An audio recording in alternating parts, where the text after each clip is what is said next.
Joining us. You are now watching the 14th episode of Health Huddle. Yep, and It's us again. yep, it's us again. And we will be hosting today's session.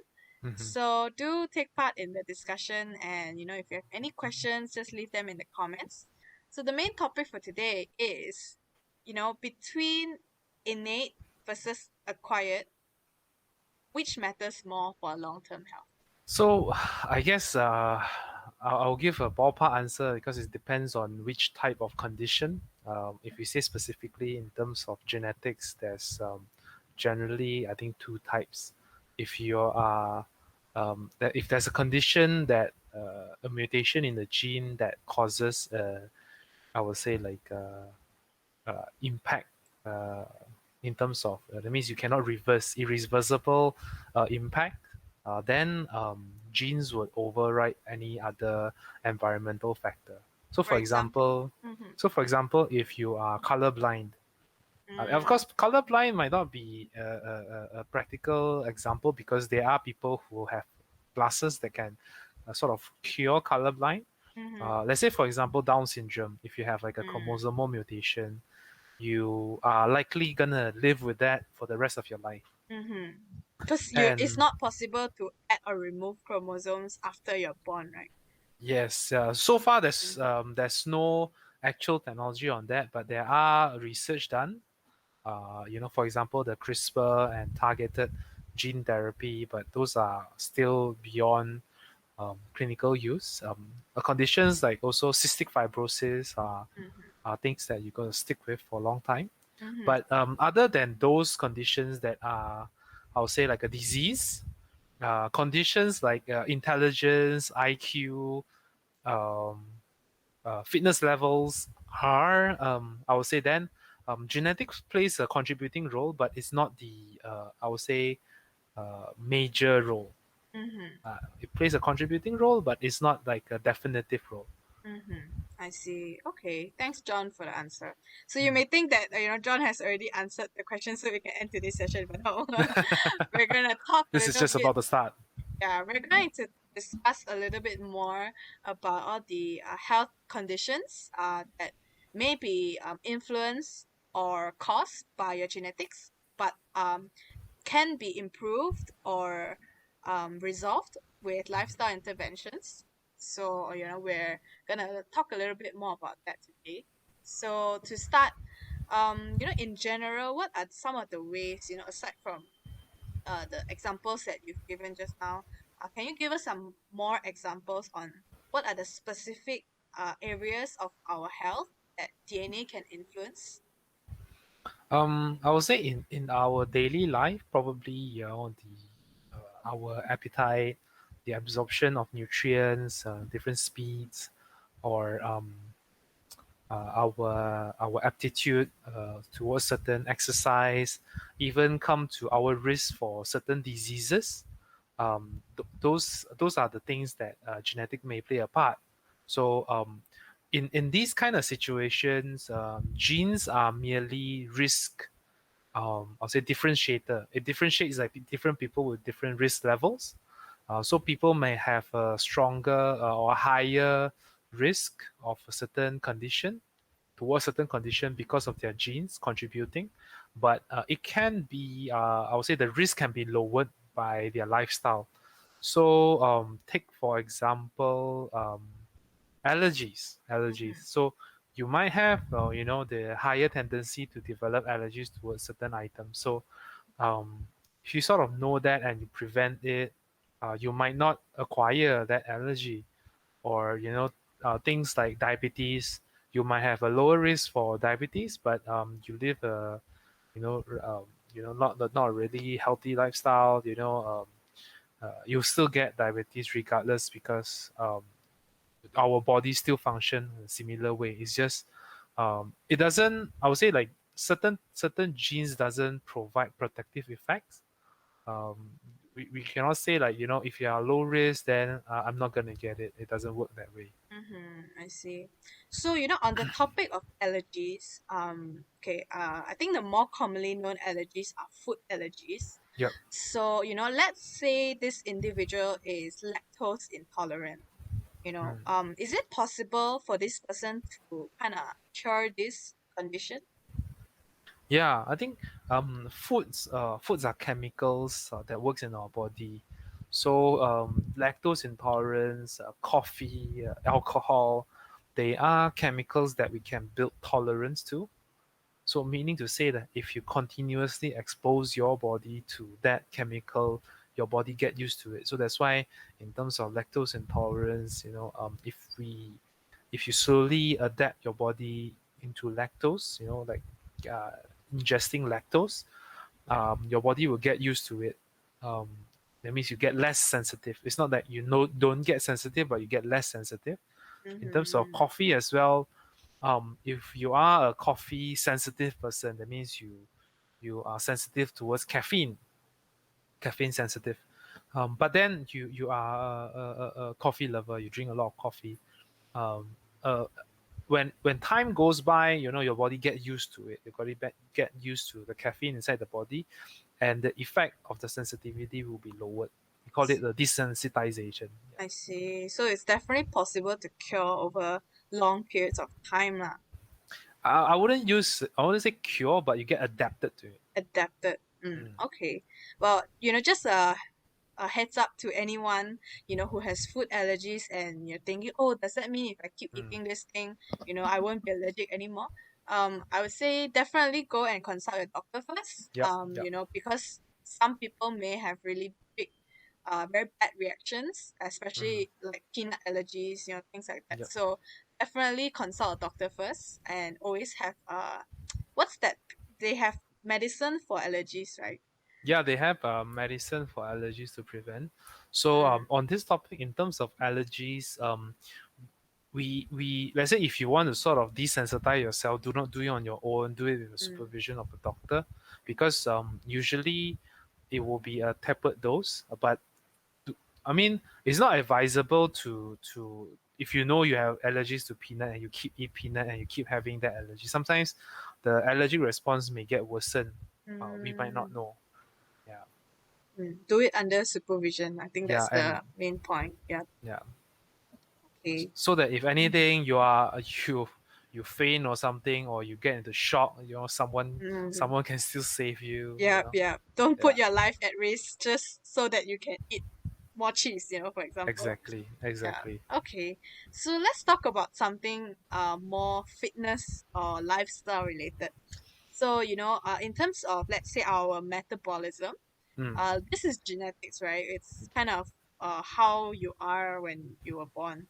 So, having a high metabolism uh, kind of makes weight management slightly easier for those who have low metabolism. Am I right?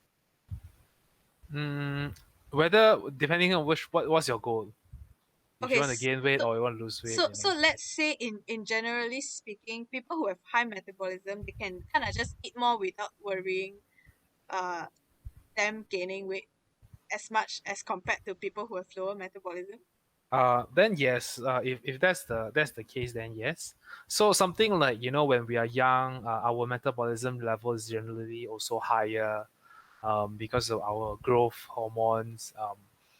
Generally, if you eat that time, if you eat a lot, you will not gain weight as much as right now. Let's say if you are already past your, I'll say like growing age.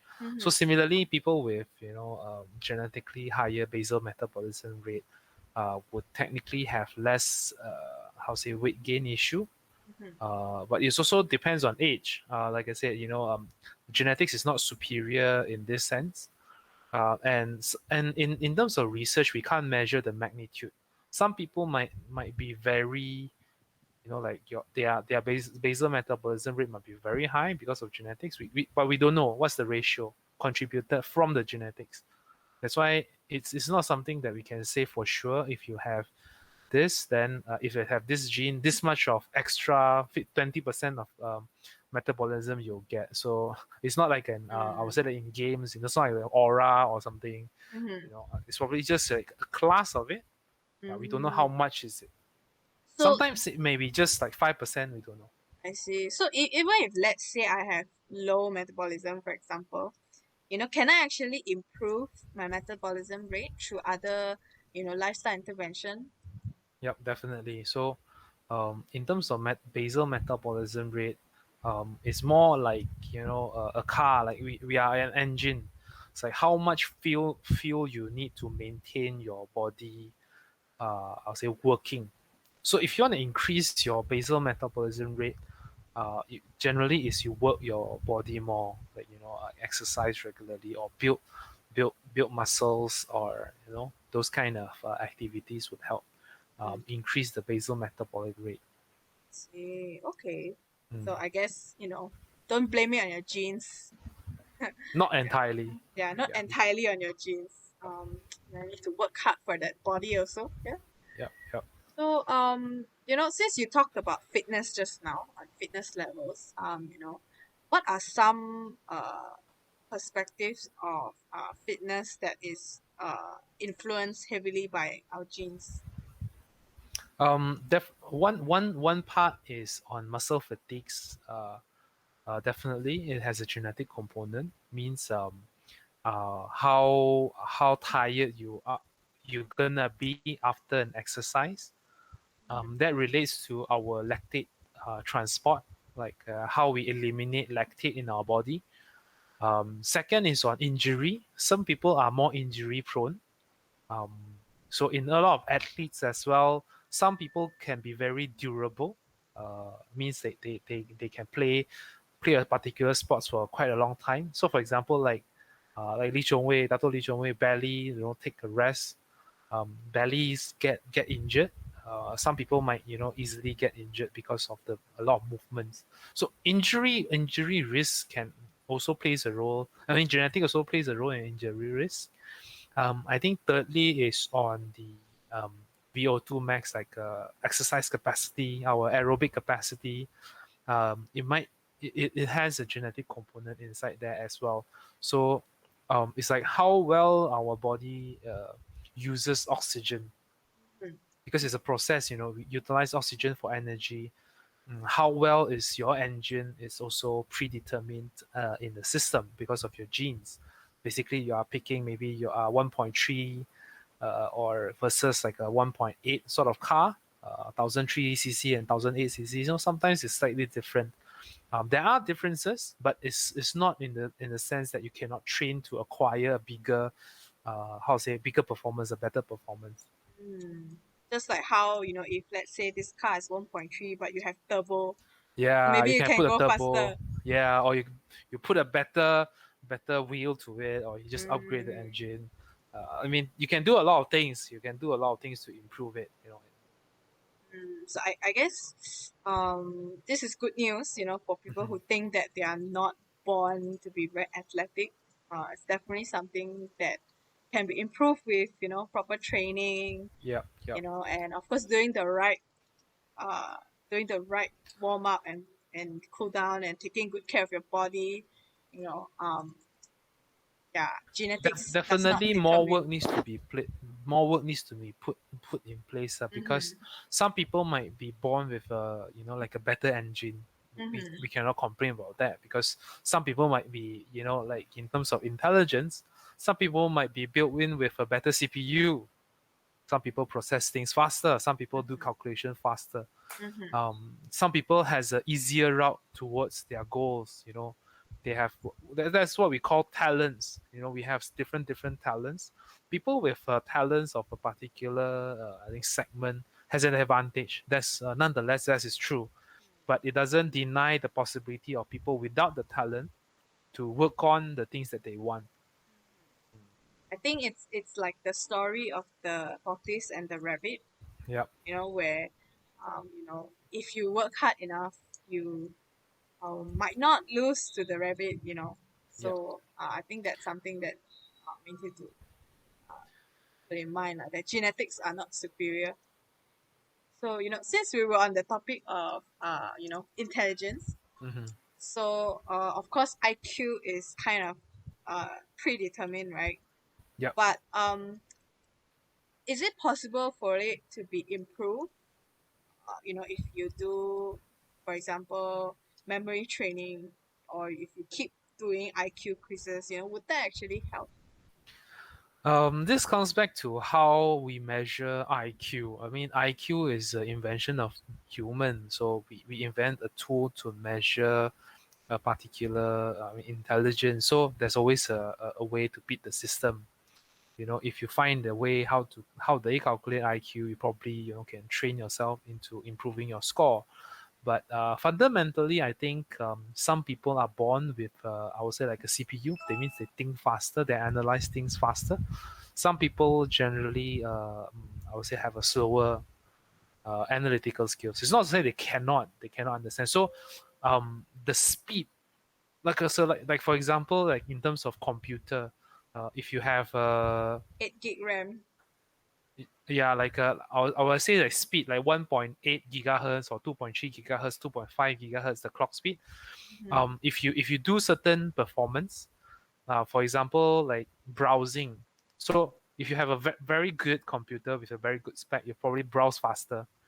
But a slower computer, you might browse slower. So at the end of the day, we can still achieve similar things. If you say whether or not intelligence can be trained, I would say in a certain extent, yes. I think memory can be trained because memory is memory. Memory is not intelligence. Intelligence is quote per quote is ability to link and analyze, synthesize two different information at one single point. So it means you need to sort of be able to link stuff together. Um, that can be taught, but people with innate talent might have an easier time. Mm, Yeah. I see. Okay. So, earlier just now you also mentioned something about health risks. So, Mm, I think some of the most common ones that we know that can be influenced by genetics would be things like diabetes, or mm, like cholesterol levels, mm, or other things like a risk for certain diseases like heart issues, things like that. So, what if, let's say I'm genetically predisposed to have a high risk for that because of my family history? Is there anything that I can do, or, you know, am I left with no choice to just accept the fact that I'm gonna have these issues when I'm older? yeah, I think for lifestyle diseases like chronic diseases, um, I would say it's still not yet established like what's the weightage of genetics and family history plays in these situations like cholesterol or hypertension or even diabetes. There are relations. In my own personal opinion, the reason is because because it's a lifestyle disease, the lifestyle of close family members are typically similar. We eat the same thing, we do the same thing. That's why the risk is similar. So, of course, with adequate health education, we know, okay, what sort of things to avoid, what sort of things to prevent in terms of prevention, in terms of getting those lifestyle diseases. So, even if you have a genetic risk, it doesn't mean that you cannot prevent it from happening. It is rather different from nutritional related, or let's say metabolic related conditions, because diabetes and cholesterol or even hypertension is very I would say like multi-factored. It can be due to different reasons, but the outcome is the same. Mm-hmm. Unlike, like, for example, Alzheimer's, neurodegenerative, those are I mean, like, genetic plays a Bigger rather role. bigger role. I wouldn't say Mm-hmm. like absolute role, but bigger role. Like things like osteoporosis, osteoarthritis, or even certain autoimmune conditions like rheumatoid arthritis. There are more genetic component in the contributing factor. So, in terms of health risks, are different. Even cancer, people talk about cancer. different types of cancer has different genetic weightage in the disease occurrence. So, for example, maybe hormonal conditions like breast cancer and cervical cancer might have, let's say for example, it's not the actual one, but for example, 50% genetic component in the contributing factor, while colon cancer, in another sense, colon cancer might have 30% genetic contribution in terms of the disease occurrence, because colon cancer has more lifestyle component, has more environmental component. It's about what we eat, what sort of food that we consume. So different situations would contribute differently. Mhm. See. So does that mean even if, let's say, I did a DNA test and my result came out that I have a high risk for, let's say, cervical cancer or breast cancer, for example, but I eat healthily, I exercise, I do all the uh, I take follow the precautions, and I don't do all the things that they tell me not to do. Does that mean I will have a much lower risk in getting the cancer? Yes, I think lower risk, yes, but it's like flipping a coin. It's like flipping a coin. Lower risk means doesn't mean no risk at all. Mm-hmm. It's basically you decrease the odds. It's Mm-hmm. like the odds of us driving in the road getting bumped by another car. Mm-hmm. It's low. It's low risk, but you cannot say that you are completely safe from being Mm-hmm. hit by a car. So Mm-hmm. I think people need to understand the concept of risk. So the concept of risk is it's like playing in Genting. Genting is on the news recently. It's like Mm-hmm. playing gambling with faith lah. Mm-hmm. The chances are of you getting something might be 1%.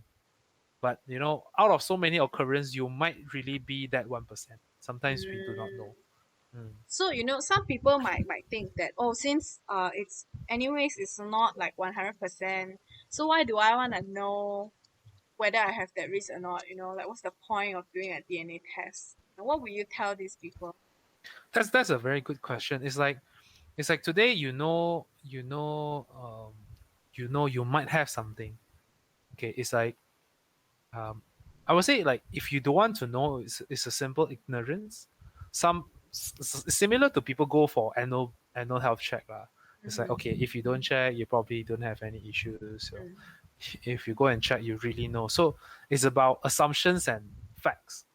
If you really do a test, then it become a fact. If you don't do it, it's just an assumption. Mm. So generally, it's better to know and be prepared for it than not know and live however you want and end up you get the bad news one day.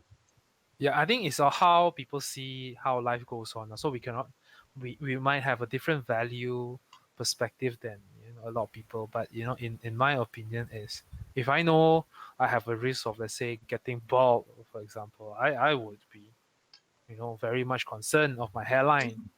Then I'll go and educate myself on potential risk factor for baldness, and then it's gonna prevent it from happening. But I might still get it, but at least I'm informed. Sometimes, I hold my own fate. Although it might be devastating sometimes if you put in the effort, but you still don't get the results. But um, yeah, I think that's just how life goes. So I guess if we were to answer the main question of today, which is between innate versus acquired, which Mhm. matters more for long term health?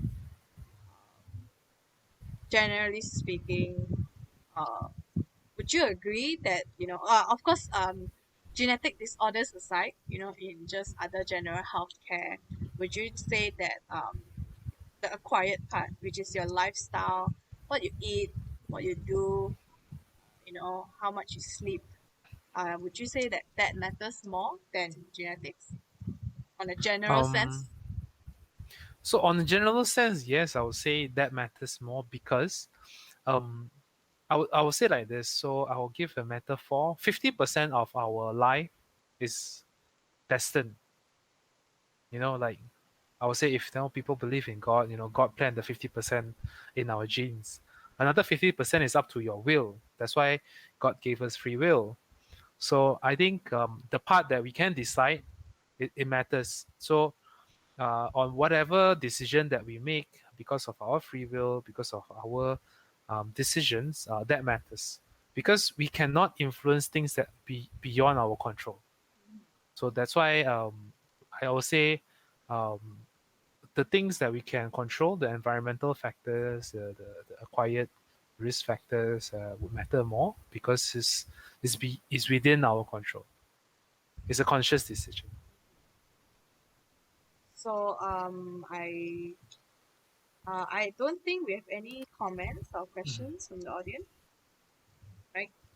Yeah, I don't think we have Yeah. also. So, as an ending note and a take-home message, do you have anything that you want to share in regards to DNA testing or on our long-term health, things like that? Yeah, I think genes has always be there as a factor. Sometimes it's a easier thing to be blamed off for the things that is beyond our control. Similarly, like COVID or vaccine response, there are a lot of researchers are saying, genetic plays a role in terms of the severity of your COVID infections or the risk of you getting a COVID infection. Even they also argue vaccine responds differently because our body is built differently. And when they say that, they mean genes. So I think at the end of the day, um, we do things within our control. So, for example, it's within our control to get ourselves vaccinated with the COVID vaccine. Those that we take the active role to that. We don't leave it to fate to wait for to bet on the risk of us contacting COVID. So I think similar thoughts can be in place. So I mean hereby to spread the awareness of um, we follow the SOP for COVID, we reduce the spread and get ourselves vaccinated. I think hopefully this pandemic will wear off within by next year, hopefully, and everyone can slowly adopt back our usual lifestyle. I think I just want to add on to what John said also that in Chinese there is a saying that says 尽人事听天命, which basically means you do as much as you can as a human and you leave the rest to God. If you don't believe in God, then you leave the rest to fate. So just do whatever possible you can, whether it's in the case of COVID or if it's in the case of your own personal health. Just I think it's always good to take as much care as possible as you can, as much as your ability allows you to. Just do your best to take good care and make sure that you're healthy, and everything else, yeah, if it's meant to happen, then we'll figure things out from then on. Yeah, but it's definitely better than you know living an unhealthy lifestyle and really exposing yourself even more to all those health risks out there. Yeah. So if there are no questions from the audience, we would I think this would be the end of today's session. Yeah. Yeah. So thank you guys for joining us on the 14th episode of Health Huddle. Yeah. Yep. Thanks for joining Thank us. you for listening. See And you. have a good evening. Bye. Bye. Because you see, orange have a higher water content when compared to strawberries.